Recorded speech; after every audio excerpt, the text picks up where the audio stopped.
Kevin Gray of 105.3 The Fan just concluded the press conference for Nico Harrison, Jason Kidd, Mark Cuban, and Cynt Marshall. Everything went according to plan, it seemed like.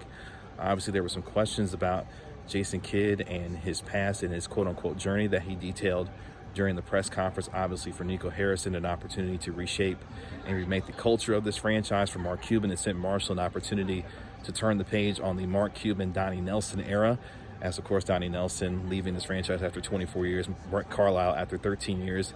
A spirited day here at the American Airlines Center. Hopefully y'all had a chance to take it in a little bit. I'll have a little bit more of a full recap a little bit later on.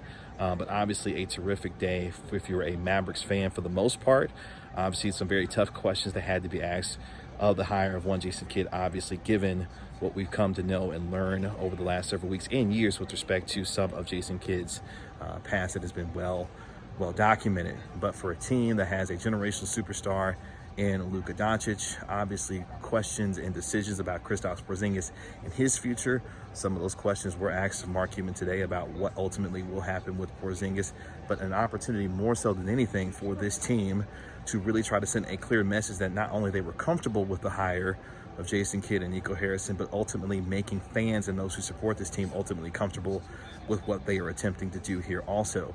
It was a good day, I would say, if you're a Mavericks fan. The questions that were asked of them, they did not seem to run away or shy away from. Obviously, they knew that this was coming, but more importantly, the process in which they went about selecting Kidd and Harrison was obviously something that needed to be detailed and discussed, and I think for the most part, they were able to do so. Obviously, this is the first time in a long time that we as the media had an opportunity to come out here and to be able to not only be around each other, but be around this team in a way that obviously the pandemic has not allowed us to be able to do so.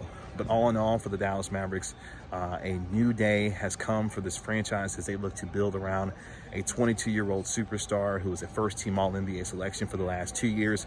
For Jason Kidd, an opportunity in his third stop after being, of course, with Brooklyn and Milwaukee, to give himself the best opportunity to lead this franchise going forward. And for Nico Harrison, can he build the kind of culture and franchise that will attract the kinds of players here that he desires to bring in? More importantly, for Mark Cuban to get this second championship that they ultimately desire. Again, I'll have more of a full recap later, but obviously with some highlights of the press conference from today. I wanted to give you a little bit of a reaction right here on YouTube to let you know how things went today, and looking forward to getting to you guys here in just a little while. This is Kevin Gray at 105.3 The Fan. You can find me on Twitter, Facebook, and Instagram at Kevin Gray Sports. Be sure to hit that subscribe button for all these Kevin Gray Sports here on YouTube. I'll talk to you later. Peace.